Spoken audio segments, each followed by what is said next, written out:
All right, boys and girls, we're starting section 4.1. And before I have you start on some problems, I'm just going to give you some basics and some fundamentals, okay?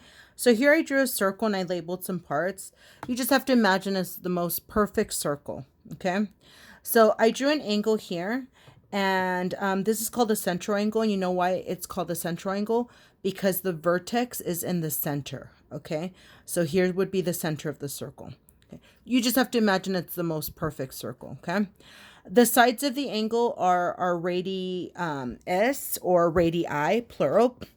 And theta is our central angle, okay? Theta is just going to be a Greek letter from the alphabet that we're going to be using often. And usually we measure in radians, or you might see it as rad, okay? And S is going to actually be our arc length, okay? That stands for arc length, and that'll be our S.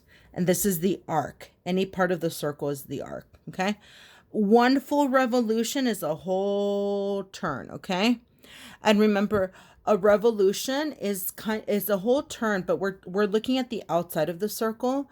So you have to think the outside of the circle usually is found by the circumference, and the formula for circumference is 2 pi r, and that's where we get 2 pi from, okay?